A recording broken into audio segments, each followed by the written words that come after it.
everybody, and welcome back to another game review here on Story Theory. So today I'm talking about The Witcher 1 Enhanced Edition. So I got this game in the Witcher Steam sale, get all three games for like $50, $40, something like that.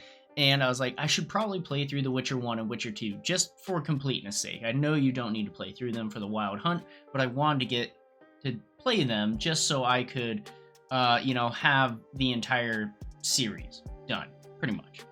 So overall, this game was rough to get through.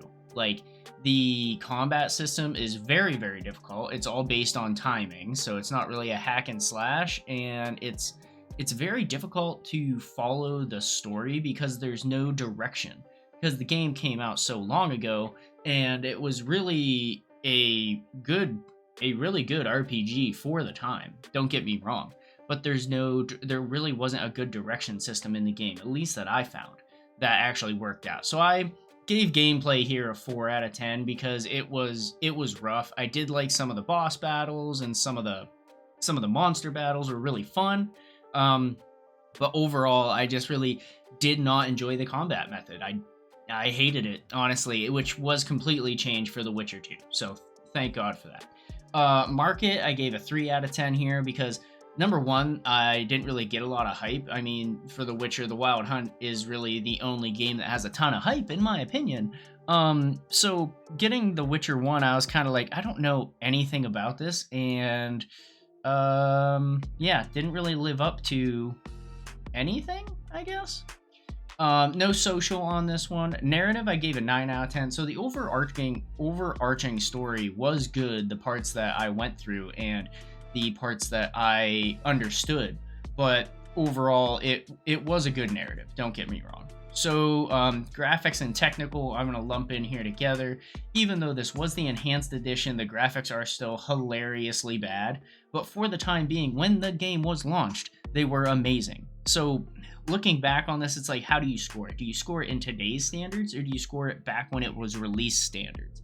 I'm scoring it in today's standards. Technical, there was a lot of bugs, a lot of things that I had no clue what I was doing, if things were right, like if I was activating the right kind of thing in the quest line to prolong it or move it forward, and that was probably the most frustrating thing, trying to figure out where the hell I need to go to progress the story. So frustrating.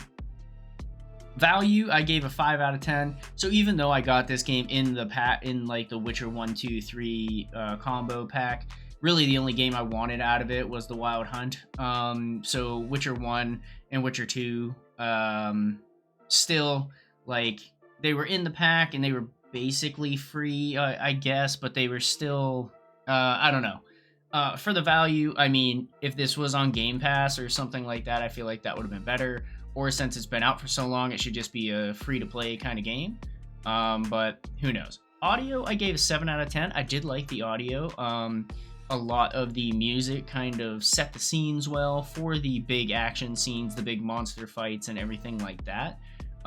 Overall, the voice acting was hilarious. I don't know if it was good or bad. I guess some of it was really good, some of it was really bad, but overall. So The Witcher 1, I'm giving a 6 out of 10 rating just because I wanted to play this game for completeness, and after going through everything, I'm like, I am just trying to get through this. I am literally limping to the end, wanting to finish this game. It wasn't a game that I was really excited to play, but it was a game I wanted to play, so that way when I do finally play the Wild Hunt, which I haven't played yet, I'm excited for it. I know the backstory. I kind of understand where the games came from, which is really important to me. Understanding how The Witcher 1 was made, and The Witcher 2 and things they improved on, and then The Witcher 3 being the most amazing game that has come out in the series, and how they got from point A to point B to point C.